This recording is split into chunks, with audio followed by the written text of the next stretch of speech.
प्रिय भक्तों, आप सभी का स्वागत है मेरे YouTube चैनल पे। आज हम बुद्ध पूर्णिमा की व्रत कथा के बारे में जानते हैं। ओम बुद्धाय नमः। ओम नमो भगवते बुद्धदेवाय। करुणा, मैत्री और प्रज्ञा के स्वरूप भगवान बुद्ध को नमन करते हुए हम बुद्ध पूर्णिमा के इस पावन व्रत का आरंभ करते हैं। भगवान बुद्ध की कृपा से हमारे जीवन में शांति, संयम और सद्बुद्धि का प्रकाश फैले। बुद्ध पूर्णिमा वैशाख मास की पूर्णिमा तिथि को मनाई जाती है। यह दिवस अत्यंत पावन माना गया है क्योंकि इसी दिन भगवान बुद्ध का जन्म हुआ। इसी दिन उन्हें बोध गया में ज्ञान की प्राप्ति हुई और इसी तिथि को उन्होंने महापरिनिर्वाण प्राप्त किया। इस प्रकार यह तिथि त्रिविध पुण्यदायिनी है।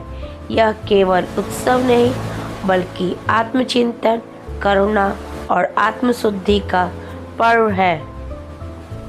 वैशाख मास की शुक्ल पक्ष की पूर्णिमा तिथि का वह पावन दिवस था जब धरती पर शीतल चांदनी उतर रही थी, दिशाएं शांत थी और आकाश में दिव्य आभा छाई हुई थी। उस दिन कपिलवस्तु के राजा सुधोधन के महल में उत्सव जैसा वातावरण था। रानी महामाया ने एक अद्भुत स्वप्न देखा था। उन्होंने स्वप्न में देखा कि हिमालय से एक दिव्य श्वेत हाथी उतरकर आया और उसके 6 दांत थे। वह अत्यंत तेजस्वी और मस्तक पर कमल शोभायमान था। वह हाथी आकाश मार्ग से चलता हुआ आया और रानी के दाहिने पार्श्व में प्रवेश कर गया। यह स्वप्न साधारण नहीं था। राजमहल के राजपुरोहितों और विद्वानों ने इसे दिव्य संकेत माना। उन्होंने कहा, रानी के गर्भ में एक ऐसा तेजस्वी पुत्र जन्म लेगा जो या तो चक्रवर्ती सम्राट बनेगा या समस्त संसार को ज्ञान का मार्ग प्रशस्त करेगा। यह वही क्षण था जब संसार में करुणा और ज्ञान की एक नई ज्योति अवतरित होने जा रही थी। समय बीता और वैशाख पूर्णिमा के दिन लुम्बिनी वन की शीतल छाया में रानी महामाया ने एक दिव्य बालक को जन्म दिया। उस बालक का नाम सिद्धार्थ रखा गया, जिसका अर्थ है इसका उद्देश्य सिद्ध हो। जन्म के समय अद्भुत घटनाएं घटित हुई। कहा जाता है कि उस बालक ने जन्म लेते ही 7 कदम चले और प्रत्येक कदम के नीचे कमल प्रकट हुआ। उन्होंने आकाश की ओर संकेत करते हुए कहा, मैं इस संसार में श्रेष्ठ हूँ। यह मेरा अंतिम जन्म है। यह कोई अहंकार नहीं था बल्कि आत्मबोध की घोषणा थी। देवताओं ने पुष्प वर्षा की, दिशाओं में मंगल ध्वनि गूंज उठी और समस्त प्रकृति जैसे आनंद में डूब गई। ऋषि अंशित, जो महान तपस्वी थे, जब इस बालक को देखने आए तो वे भाव विवल उठे। उन्होंने बालक के लक्षणों को देखकर कहा कि यह बालक महान बुद्ध बनेगा और संसार के दुखों का निवारण करेगा। परंतु उनकी आंखों में आंसू थे क्योंकि उन्हें ज्ञात था कि वे स्वयं इस बालक के ज्ञान प्राप्ति के समय जीवित नहीं रहेंगे। यह भविष्यवाणी राजा सुधोधन के मन में चिंता का कारण बनी। वे चाहते थे कि उनका पुत्र एक महान सम्राट बने, न कि सन्यासी। इसलिए उन्होंने सिद्धार्थ को संसार के दुखों से दूर रहने का प्रयास किया। महल में भोग विलास की सभी सुविधाएं उपलब्ध कराई गई। ऋतु के अनुसार 3 महल बनाए गए, ग्रीष्म ऋतु, वर्षा ऋतु और शीत ऋतु के लिए अलग। सिद्धार्थ का पालन पोषण अत्यंत सुख सुविधाओं में हुआ। युवावस्था में सिद्धार्थ का विवाह यशोधरा से हुआ। कुछ समय पश्चात उनको पुत्र राहुल का जन्म हुआ, परंतु सिद्धार्थ के हृदय में कहीं न कहीं जीवन के सत्य को जानने की प्यास थी। एक दिन उन्होंने रथ पर सवार होकर नगर भ्रमण का निश्चय किया। राजा ने पहले से ही आदेश दे दिया था कि नगर में कहीं भी दुख, रोग या मृत्यु का दृश्य न दिखाई दे। फिर भी नियति को कौन रोक सकता था। सिद्धार्थ ने एक वृद्ध व्यक्ति को देखा जिसकी पीठ झुकी हुई थी, दांत टूट चुके थे और शरीर कांप रहा था। उन्होंने सारथी से पूछा, यह क्या है? सारथी ने बताया, यह वृद्धावस्था है जो हर व्यक्ति पर आती है। सिद्धार्थ चिंतित हो उठे। कुछ दिन बाद उन्होंने एक रोगी को देखा जो पीड़ा में कड़ा रहा था। फिर उन्होंने एक मृत व्यक्ति की शव यात्रा देखी। यह देखकर उनके मन में गहरा वैराग्य उत्पन्न हुआ। उन्होंने सोचा, यदि जीवन का अंत रोग और मृत्यु है तो इस वैभव और सुख का क्या अर्थ है? अंततः उन्होंने एक शांत सन्यासी को देखा जिसके चेहरे पर संतोष और शांति थी। तब उनके मन में यह विचार दृढ़ हुआ कि संसार के दुखों से मुक्ति का मार्ग खोजा जाना चाहिए। एक रात जब समस्त महल की निद्रा में लीन था, सिद्धार्थ ने अपने सोते हुए पुत्र राहुल और पत्नी यशोधरा को अंतिम बार देखा।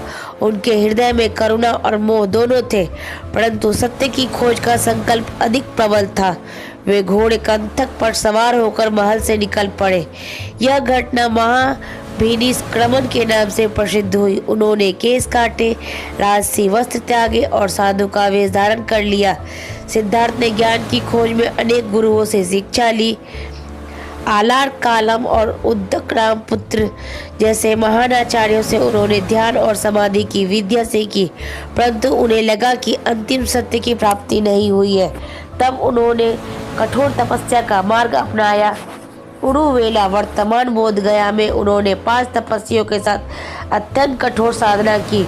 वे दिन में एक दाना खाते, शरीर अस्थि पंजर मात्र रह गया। वर्षों तक उन्होंने तप किया, परंतु अंततः उन्होंने अनुभूति हुई कि अत्यधिक भोग और अत्यधिक तप दोनों ही मार्ग उचित नहीं है। उन्होंने मध्यम मार्ग का निर्णय लिया। एक दिन सुजाता नामक ग्राम बधू ने उन्हें खीर का भोग अर्पित किया। इससे उनके शरीर में बल आया। 5 तपस्वी यह सोचकर उन्हें छोड़ गए कि सिद्धार्थ ने तप त्याग दिया है, परंतु सिद्धार्थ ने निश्चय किया कि जब तक सत्य का ज्ञान प्राप्त नहीं होगा वे बोधि वृक्ष के नीचे से कहीं उठेंगे नहीं। वैशाख पूर्णिमा की वही रात्रि थी। वे पीपल के वृक्ष के नीचे ध्यानमस्त हुए। मार नामक प्रलोभनों के प्रतीक ने उन्हें विचलित करने का प्रयास किया। कभी भयंकर तूफान, कभी अप्सराओं के रूप में मोह, कभी भय, परंतु सिद्धार्थ अडिग रहे। अंततः रात्रि के अंतिम पहर में उन्हें बोधि प्राप्त हुआ। अज्ञान का अंधकार समाप्त हुआ और वे बुद्ध अर्थात जागृत हो गए। ज्ञान प्राप्ति के पश्चात उन्होंने संसार को 4 आर्य सत्य बताए। दुख है, दुख का कारण है, दुख का निरोध है और दुख निरोध का मार्ग है। उन्होंने अष्टांगिक मार्ग का उपदेश दिया। सम्यक दृष्टि, संकल्प, वाणी, कर्म, आजीविका, प्रयास, स्मृति और समाधि। उन्होंने सारनाथ में प्रथम धर्म चक्र प्रवर्तन किया, जहाँ वही 5 तपस्वी उनके प्रथम शिष्य बने। उनके उपदेश सरल थे, अहिंसा, करुणा, मैत्री और मध्यम मार्ग। बुद्ध का जीवन करुणा की अद्भुत गाथा है। उन्होंने अंगुलीमाल जैसे डाकू को भी करुणा से परिवर्तित कर दिया। एक बार एक स्त्री जिसका पुत्र मर गया था उसके पास गई और अपने पुत्र को जीवित करने की प्रार्थना की। बुद्ध ने कहा,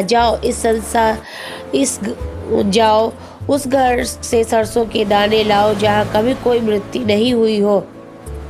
वह स्त्री घर घर भटकी, परंतु उसे ऐसा कोई घर नहीं मिला जहाँ कोई मरा ना हो। तब उसे समझ आया कि मृत्यु सार्वभौमिक सत्य है। उसका शोक शांत हुआ और वह बुद्ध की शिष्या बन गई। बुद्ध ने राजाओं, गृहस्थों, भिक्षुओं, स्त्रियों सभी को समान दृष्टि से देखा। उन्होंने किसी भी जाति या वर्ग का भेद नहीं किया। उनका संदेश था कि हर व्यक्ति अपने कर्मों से महान बनता है। उन्होंने करुणा और प्रेम को धर्म का मूल बताया। अनेक वर्षों तक वे जन जन में घूमते रहे, उपदेश देते रहे। अंततः कुशीनगर में वैशाख पूर्णिमा के दिन ही उन्होंने महापरिनिर्वाण प्राप्त किया। इस प्रकार वैशाख पूर्णिमा का यह दिवस 3 महान घटनाओं का साक्षी बना: बुद्ध का जन्म, ज्ञान प्राप्ति और महापरिनिर्वाण। यह दिन हमें स्मरण कराता है कि जीवन क्षण भंगुर है, परंतु ज्ञान और करुणा अमर है। बुद्ध की कथा केवल एक महापुरुष की जीवनी नहीं बल्कि मानवता के लिए एक मार्गदर्शक प्रकाश है। उनके जीवन की हर घटना हमें यह सिखाती है कि सत्य की खोज के लिए साहस चाहिए, त्याग चाहिए और करुणा चाहिए। यही बुद्ध पूर्णिमा की कथा का सार है। अज्ञान से ज्ञान की और अंधकार से प्रकाश की और दुख से मुक्ति की और यात्रा। बुद्ध पूर्णिमा केवल एक पर्व नहीं बल्कि जीवन को संतुलन, करुणा और विवेक से जीने की प्रेरणा है। इस दिन का व्रत और पूजा हमें यह सिखाती है कि सच्चा धन बाहरी आडंबर नहीं बल्कि भीतर की शुद्धता और सदाचार है। भगवान बुद्ध की कृपा से आपके जीवन में शांति, ज्ञान और आनंद का प्रकाश सदैव बना रहे। अगर इसमें कोई त्रुटि रह गई हो तो कृपया क्षमा करें।